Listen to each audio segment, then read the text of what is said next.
It is true that we are not tied by blood, but our ties are bound by history and experience, which is much deeper than blood.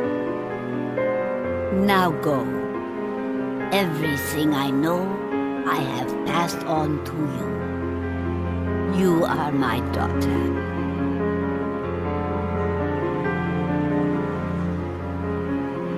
Thank you, Mother.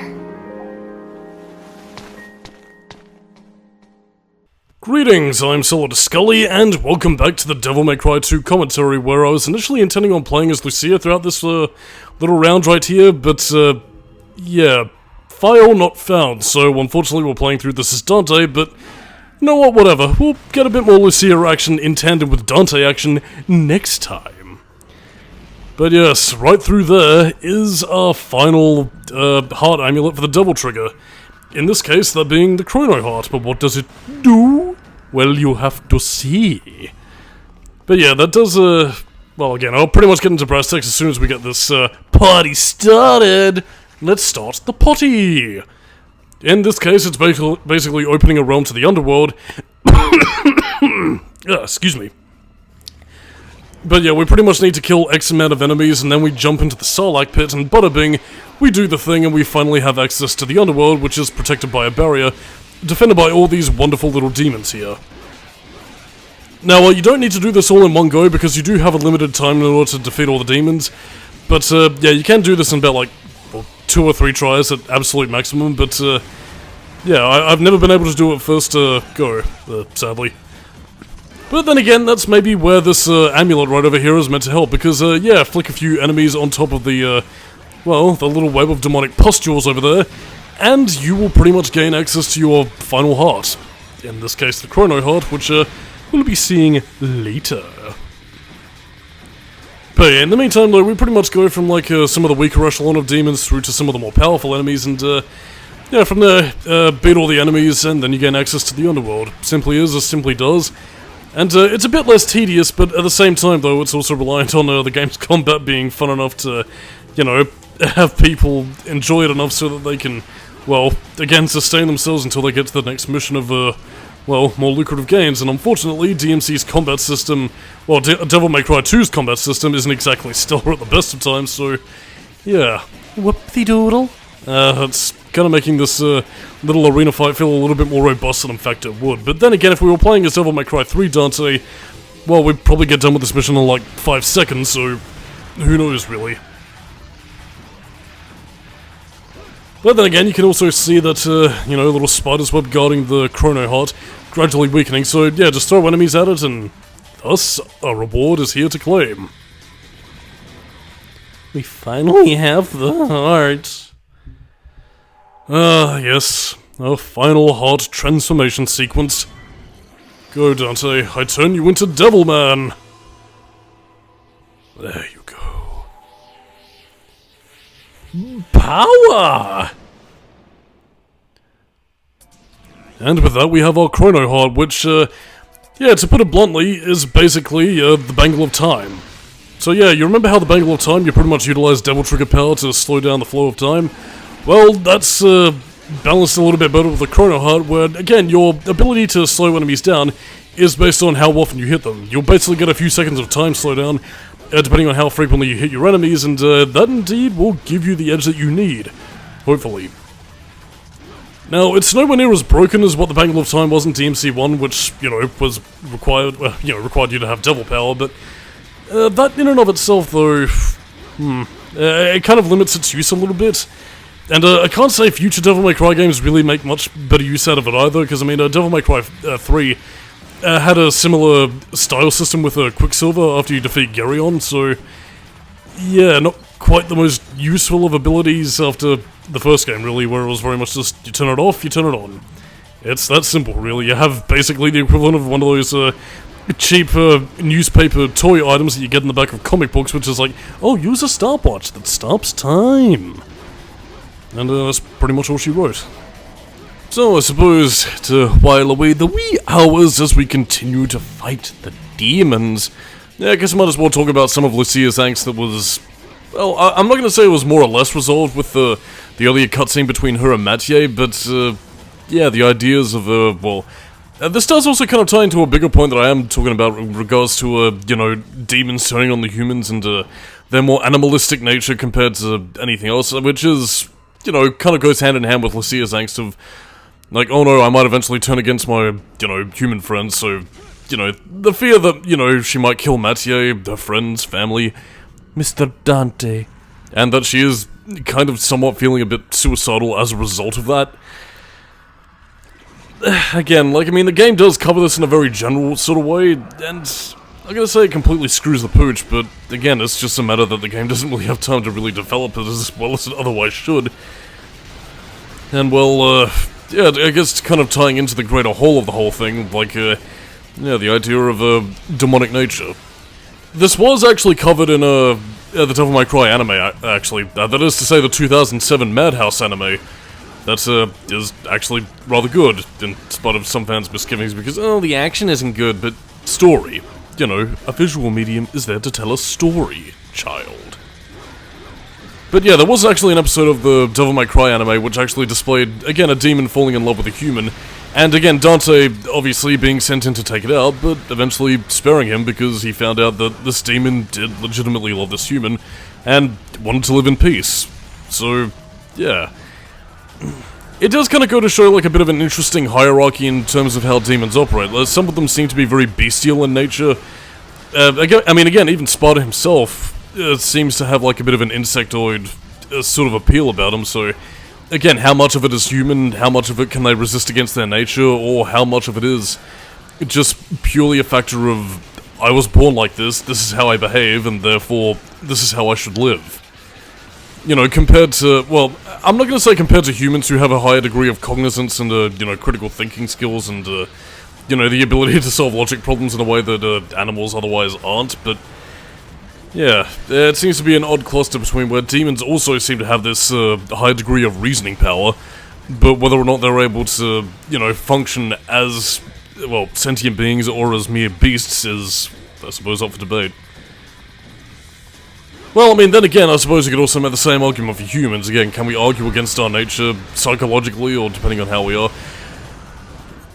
I mean, again, I don't see the series... Well, again, I say I don't see the series exploring this post-DMC3 when it went more comedy game, but then again, the Devil May Cry anime did sort of explore those areas, so maybe there is potential room for exploration. But, yeah, I mean, again, the whole thing seems to imply that, again, you know, surrendering to your humanity good, whilst the demons is evil. And, I'm not gonna say that it's completely one-for-one, because, I mean, there are at least two examples, you know, Sparta being one, and, you know, the one episode of the Devil May Cry anime being another, but... Again, it would be quite interesting to explore these demonic societies and, see how they function, whether as, you know, either as, like, a complete, you know... Well, society based upon whatever animal visage they're meant to represent. Again, I suppose, to use an example, like, I mean, for example, if you have Phantom, for instance, would that, take the reins of, like, a spider colony? I guess if you were going to use an example of, like, well, some of the higher echelons, like, say, Mundus, for instance, you know, would it be more of, like, a traditional angelic pantheon, but done as a sort of mocking guise in a bit of a Lucifer kind of way? That's the question, really. Yeah, by the way, you might have noticed, like, a little glowing, object right off in the distance. Don't worry, we'll be seeing that, I believe. Unless, of course, that was in Lucia's story, in which case, oh no, wait, you'll be seeing it right now. Yep, holy water is in this game. Except compared to, other Devil May Cry games where you can pretty much stock it up, this time it's very much, well, a screen nuke, as it was, in previous games, but it's very much just a one-use item that enemies will occasionally drop. Why exactly this was changed, I have no idea. And why it is as rare a drop as it is also confusing, really. But I mean, either way, it is an item you can pick up in the game, so... Yeah, it is there, it's just... It changed for some bizarre reason, really. But either way, though, this is very much going to be the last time, and, you know, as you were saying before, you do have multiple attempts to sort of... whittle down your enemies in the environment till, you know, you eventually satisfy the Sarlacc pit, and then you can eventually... satisfy Mighty Jabba by jumping in. And then Dante will pretty much jump in into the underworld and go da-da-da-da-da-da-da-da-da-da-da. But first we have some goats to destroy. Educated in the fine linguistic skills of, I suppose, demonic tongue, Aramaic, and, well, English, I suppose. But again, that's tying into my earlier points, like, that would be very interesting to see how these demonic societies flow and function. I mean, especially, you know, if you wanted a Dante and Virgil-focused game set in the underworld where they could feasibly explore all of this, so... Yeah, I mean, again, if you're too scared to move on without Dante or whatever, you could still have a game in the underworld focusing on him exploring demonic societies and, I guess, having more of a fantasy bent to the whole thing, but... Alack and alas, I guess we'll never truly know. But go, Dante, into the pit. Da-da-da-da-da-da-da-da!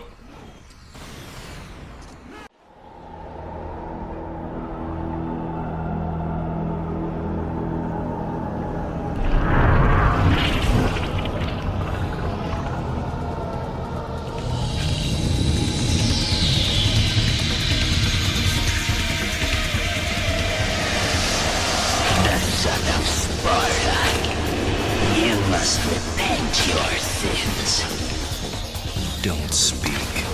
Just die.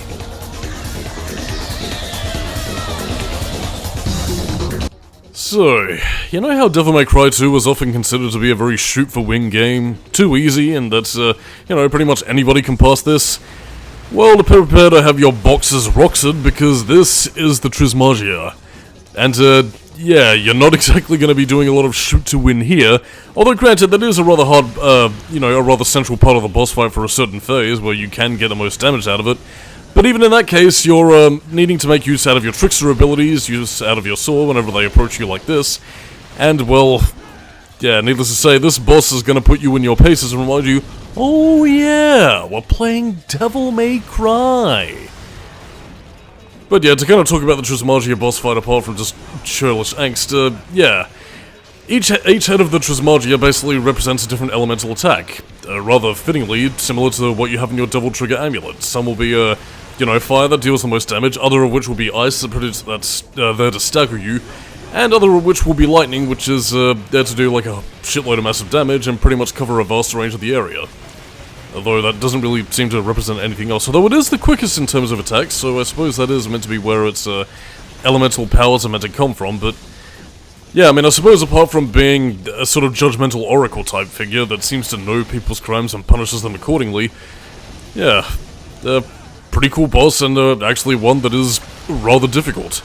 So much so that I'm actually going to show you a secret mechanic of Devil May Cry 2, not one really explained, unless you pay attention to the tail end of the game's intro stream, but, yeah, that's very much more of a desperation move on your part. And, yeah, this is very much the final time where you have the chance to, you know, hit the majority of the boss fights. In this case, yeah, taking it down when all the heads converge into one, and avoiding that giant, attack, because that does a shitload of damage, and, well, yeah, you're pretty much gonna be boogered. Amulet? Healing Heart? Or the Offense Heart? Yeah, but that's, that may cost us at some stage, but either way, though, yeah, that's, you know, very much related to the enemy dynamics of, you know, the Trismagia. And again, it is, quite a good boss fight, and, you know, it is one of the few examples, similar in that to the Nephesturus, where you can feasibly build up style points, you can, you know, even if it is a bit shoot to win, you can actually dodge its attacks reasonably well, get style points, and, again, attack those ice pillars to build up your rankings. So, again, there is a lot of mechanics at play here that does make it a very interesting fight. But, yeah, the only real issue here is that compared to a lot of the other parts of the game, it is, well, building up the difficulty. And again, I am playing on hard mode, which does sort of amp it up a little bit, but even on normal mode, you are still very much going to be, well, put through your paces, to use a bit of a repeated phrase, and, well, yeah, you might find yourself actually dying here. Shockingly. But yeah, putting all that aside though, part of the reason, you don't actually fight this boss fight at the end of, you know, the level that I just showed you. I just decided to put the Trismagia boss fight against Dante here because, well, first of all, unique cutscenes between both him and Lucia, and secondly, I suppose it also does give an excuse for continuity-wise for Lucia and Dante to enter the building at different times, and, very much play into what I'm going to be showing you next time, which is, you know, exploration of, Arius' tower, and, yeah, very much delve in towards our endgame territory, which, well, I guess we're already technically in now, but it's neither here nor there in this case. But yeah, as for anything else though, yeah, it is very much reliant on your dodge mechanics and, yeah, the ability not to block with your face, but, yeah, this massive attack between, you know, Argus attacks right here, it can be a bit of a pain in the ass to dodge, so yeah, you do sort of need to pick your moments to, you know, full-on attack and whether or not you can weather the storm. Or if you do finally succumb to that Devil May Cry fans, you know, challenge, oh no, you used an item, penalty game, literally can't play Devil May Cry anymore. Or a thumb touch bullshit. Like when people make fun of you in DMC3 for going, easy mode is now selectable. You know, for all those times I got stuck on mission 2, even though on all the harder difficulties you can easily pass the second mission of the game by actually shooting to win. Huh, funny that. A mechanic to ride in Devil May Cry 2 was made fun of, but no time to talk about that now, because now, this is the Margin Devil Trigger. Yes, basically when Dante gets to the red corner of his health, well, now he can pretty much attack with his full devil powers unleashed. So yeah, he can pretty much launch fireballs, he has wrist gauntlets replacing, you know, Rebellion, and in this case, well, yeah, just take a good look at him. He's powerful, he can fly, Azalea, Azalea. And this is very much just sort of me showing off, you know, his overall form. And, yeah, very much a powerful Devil Trigger mode for a limited time. Unless, and again, I am kind of editing it here, is that basically, yeah, you pretty much refill it via Devil Stars. So I am going to be getting a very low ranking, but at the same time, it is also worth showing it off just for the sake of, well, showing off the Martian Devil Trigger. That is pretty much your ultimate power mode at the risk of, well, nearly dying, really.